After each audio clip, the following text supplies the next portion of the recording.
What we have today is the hacienda tube. This tube is a unique tube in that it is actually a tube within a tube. And if you take a close look, you can see that it has perforations on the outside. It's got two ports. One port is a suction port that sucks air from the atmosphere, and then this is a drainage port that goes to Plurivac. So to activate this tube, it has a special coating on it that needs to be activated. We put it in some water, and that water will soak into the coating and allow that tube to remain very slippery. So we soak it in there for 5 minutes or so. Once it's done soaking, we prepare the tube for insertion. Once it's inserted, we're going to connect it up with these devices here. So let's go ahead and pause it. Our patient is this unfortunate baby who came in to the ER, and you can tell the color is bad, so we needed to put in a chest tube. So we're just going to go ahead and put this hacienda in because we like hacienda tubes. And that tube goes in nice and smooth. We check the position by x-ray. Everything looks pretty good. Now we want to hook up this thing to the Plurivac, which Emily has nicely set up for us. The Plurivac is here, and the Plurivac gets hooked up to that. Now remember, I said that air is going to be entrained here.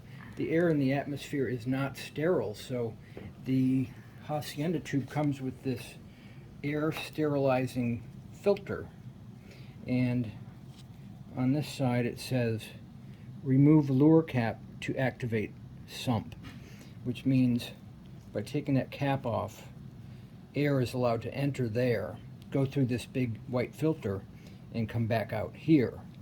So we want to connect this like so that air can come in, be free of bacteria, and go up the tube.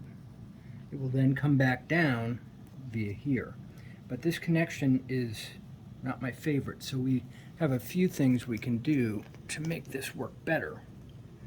First of all, we can get a stopcock like so, and we can put it on here.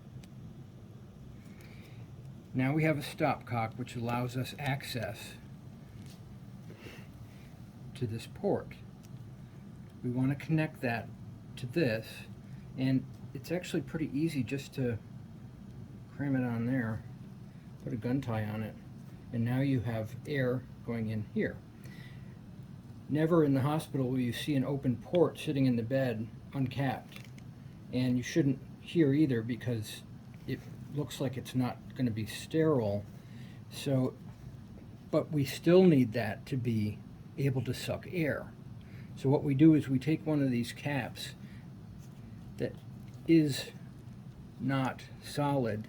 If you were to pass a needle through there, you would see that this is actually a perforated cap that allows air to enter. We're going to put that there so nobody is worried that that's going to be a source of contamination. We add one more stopcock to this for a reason I'll show you in a second.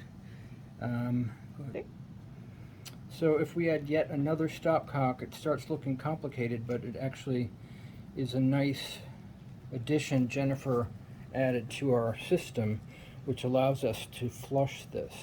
So for this thing to work, we want to turn this stopcock so air can go in and go up the tube and come back down into the Plurivac. This stopcock is simply used so we can flush. And if we flush, what we do is we get a syringe. And go. So with this additional stopcock, we can use this port to flush this tube. Since there's air coming in here, air is going up the tube and coming back down. Air is very drying, and so if there's blood coming out of here, that's going to get all crispy, and this tube will only last about 12 hours. So with this technique, what we can do is we can turn the stopcock that way. We can go ahead and turn this stopcock that way. So now we can flush fluid up into the tube. And you can see what we're doing is we're flushing fluid up into the tube, and then that fluid will come back down into the suction port. So I'll go ahead and hook up the suction port now to the Plurivac. And we'll turn the suction on a little bit more because there's a little fluid in the system.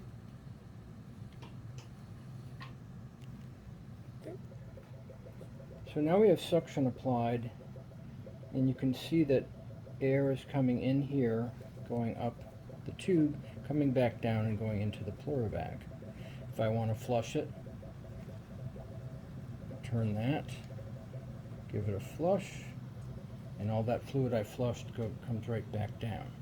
So to make this tube be an active tube, we're going to close that, get rid of this, and we want to make sure that that's open. Air can now go in here and up into there, and that should work just fine. Now, if we add some fluid to the patient, come off again. You can see that the fluid is draining down. We'll put the Plurivac on the floor where it belongs so it drains better.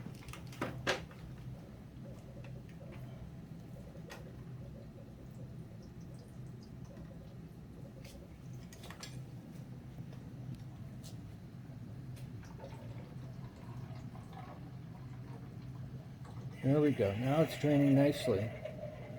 See how that's draining?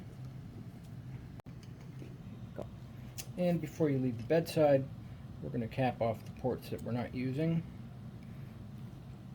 And leave it just like that. So that's how we set up the Hacienda tube.